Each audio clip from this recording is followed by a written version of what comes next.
Price, quality, or service? The unattainable triangle of death.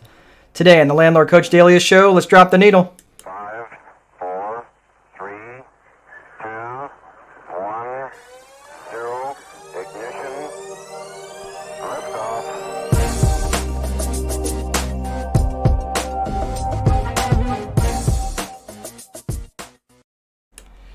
Hey everybody, welcome to the Landlord Coach Daily show. It is really good to see you. My name is Mark Dolfini, Landlord Coach and host of the Landlord Coach Daily-ish show. Welcome. I hope you had a nice weekend. It was a snowy weekend here in Indiana. I think we're sending it east for them to try out because there was a ton of snow.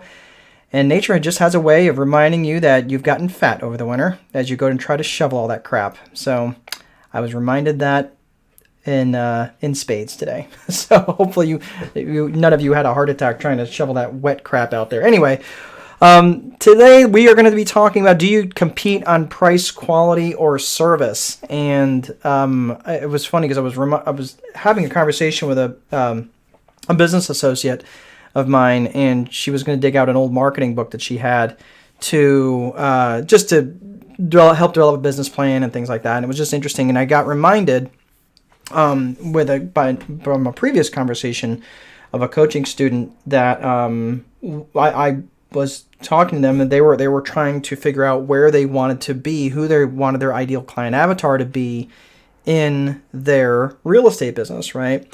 So what I like to do is I like to coach people into, like, well, who do you want to work with? Who are the ideal client avatar that you want to work with? I think it's ideal to pick out your avatar first and then see if there's a market for it. Like, just make sure, like, if you want to, buy properties around a hospital to rent to doctors and nurses, that could be your ideal client avatar, right? There's nothing wrong with that, of making sure that you have a demand for the product before you try to build it and see if they will come.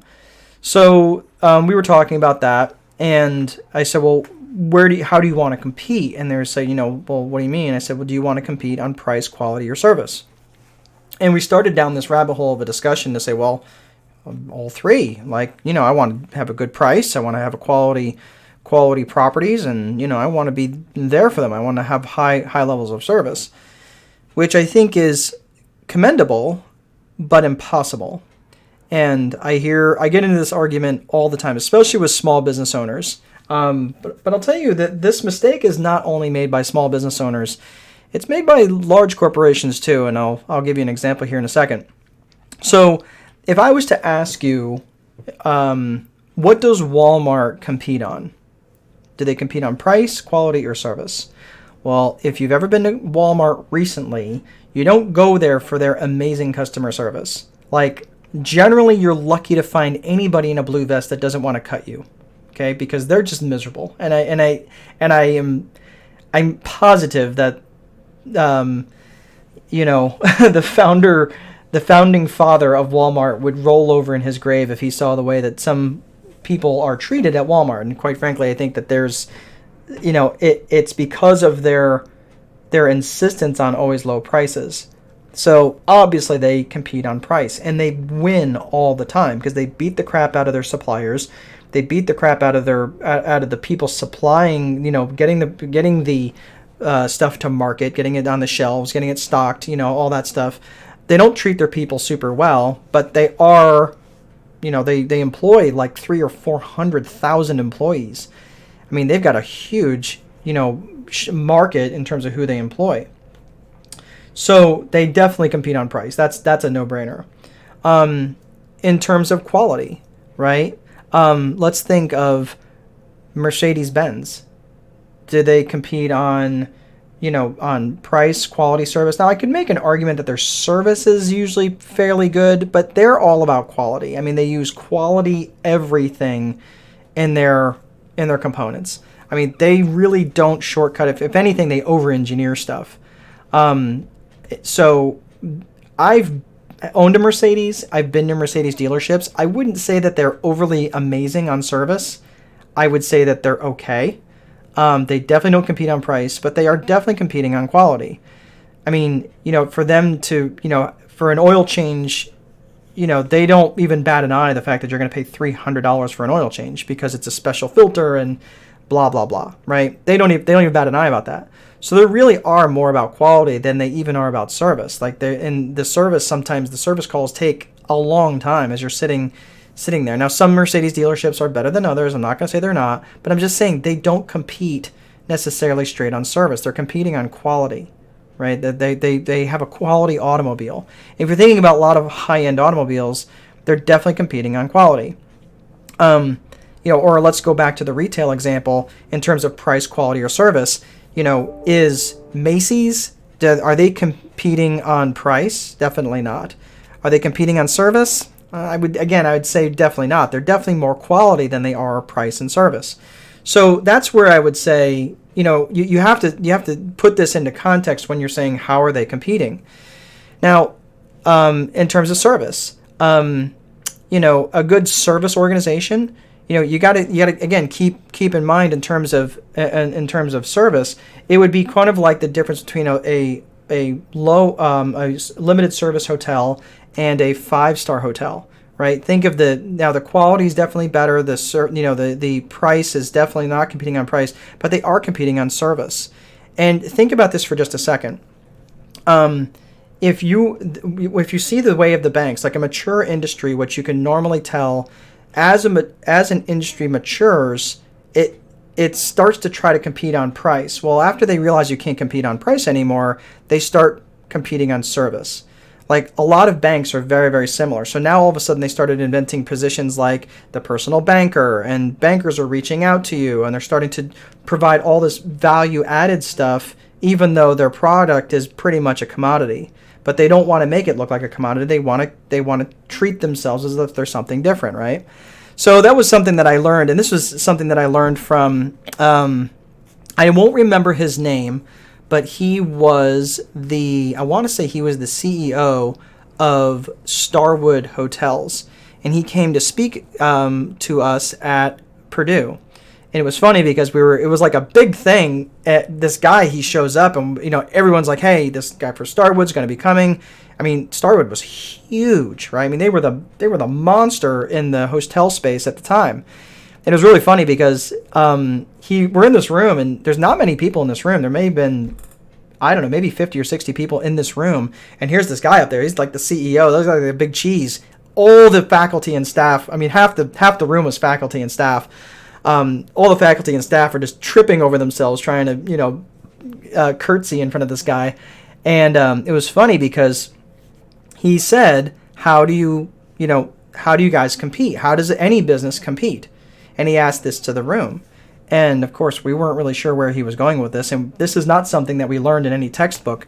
And he even said, well, what about you, the faculty? And he said, he kind of put him on the spot. And I feel a little bad for him because they were definitely on the spot. And he's like, you guys don't know? He's like, you compete, like a mature industry can't compete on price. They have to compete on service. They always have to. As an industry matures, price becomes less and less, or more and more relevant. So they can't compete on price. So they have to, as an industry matures, price has to take a back seat because they can't compete on price anymore because they've been beating each other up. So they have to try to compete on service, or they have to try to compete on quality. That's the definition of a maturing industry. And I was like, huh. And as more I thought about it, the more I thought that was true. I mean, he was a freaking really smart guy, clearly. But it was really funny the way he was talking about that. But none of the faculty is like, well, what are 3 ways that you can compete? And none of them knew, again, what he was talking about in terms of the context of the conversation. So he's like, well, again, you can only compete on price, quality, or service. And if it's a manufacturer, then it's price, quality, and speed. So you cannot have all three. All three cannot exist in one company. They're diametrically opposed. And a good example of a company that has tried to compete with all three of price, quality, and service is Kmart. And Kmart did a terrible job of trying to find a niche in terms of where they could operate. Now, if you remember back in the, I want to say maybe 80s and 90s, there was this battle going on between Walmart, Kmart, and Target. And all three were vying for position. They're just trying to figure out what they're going to be when they grow up.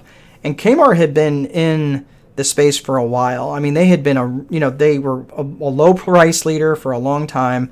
And Walmart just started kicking the living crap out of them because they figured out automated purchasing and they drove their costs down to the point where it just made it really difficult for anybody to operate in that space and compete on price. So, so Target kind of went higher quality. I wouldn't say necessarily higher service, but they definitely went higher quality than Walmart. Walmart stayed and competed on price and price alone. It's really going to be hard to operate in the space. Certainly no mom and pop can beat Walmart's prices. It's just really, really hard for them to compete on that. So it's really interesting, like in the terms of small business, whenever I talk to a small business owner or operator, if they're a painter, for example, or they're an electrician, or like whatever it is, what are you trying to compete on? Are you trying to compete on price, quality, or service? And the ones that always struggle are the ones that say all three. You cannot compete on all three. It's impossible. There's been plenty of articles written about it. I don't want to belabor the point anymore. This is more just meant to be a teaser. Prove me wrong, because I have been studying this for a long time and I have yet to find a compelling argument where you can even compete on two of those and still be relevant, because you're just splitting your attention too many different ways. The ones that do well, they don't worry about price. In fact, they're almost obnoxious about not competing on price. Again, 25, 30 years ago, it'd be ridiculous for anybody to even think about paying $3 or $4 for a cup of coffee, yet Starbucks operates in that space. They compete on, I think I would guess, quality of the experience, I suppose. But they give an experience. They're giving a Starbucks experience, right? People can go there and they have a different experience there. But that's the thing. They're not competing on price. They're definitely not competing on price. I mean, that's the thing. Like, you couldn't even try. That's just not what they're about.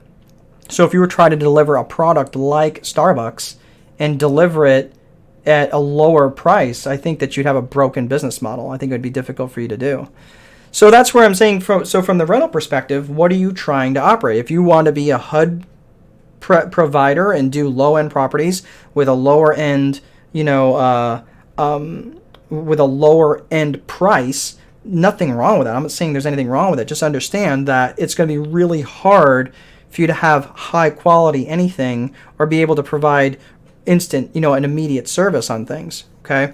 Unless you're buying the properties for basically nothing. So your costs are going to have to be really low.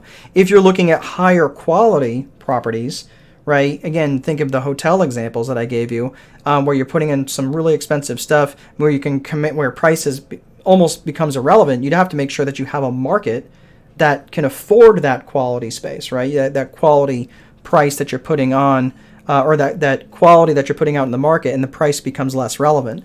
Or service, high levels of service, where you can have instant service, meaning that anytime, like if something comes up, you're there within an hour. Could you provide that level of service? Most landlords, I would say, don't compete on service. Most will try to compete on price, and they're all playing basically the same game, because again, it's a mature industry. We talked about that. So when you start to try to compete on quality, now you're starting to differentiate yourself. If you were going to say, well, I'm going to compete on service, meaning that any problem that they have, I'm going to be there within 30 minutes. Well, it's kind of, I would say most rental property operators would have a really tough time delivering that level of service. But again, you're not competing on price. So if you're getting paid enough, that might actually be a thing, that you might actually be able to compete on that. So it just depends on what level of where you're wanting to compete on, if it's price, quality, or service. You have to make the distinction, pick one, and choose wisely. Okay, that's all I have for today. Let's see if anybody said hello. I don't think I saw anybody sign in earlier. I know my bride was watching earlier. Hey, Stanley Wong, good to see you. Good afternoon, Sarge. Yep, thank you, sir. Appreciate that. It's good to see everybody. Well, I didn't see anybody else out there, and my family from Vegas is not online just yet. They'll probably will come back in and say hello later. So it's always good to see you guys out there, and I know I can guarantee you've got better weather than we do right now. So that's all I have for today, everybody. If you want to go ahead and check out landlordcoach.com, there's some free stuff on there that you can go to. There's some free videos, some free downloads and stuff like that. It's landlordcoach.com. I think it's actually called free stuff. I know. It's crazy, the way that I hide things on the Landlord Coach site. Go to landlordcoach.com and you can get some stuff there. Please make sure you place a value on your free time, because if you don't, someone else will. But most important, there is no amount of money that will make time irrelevant. Have an awesome day. Stay cool. That shouldn't be hard. If you want to roll around in the snow, come to Indiana. Have a great day. I'll see you next time. Take good care.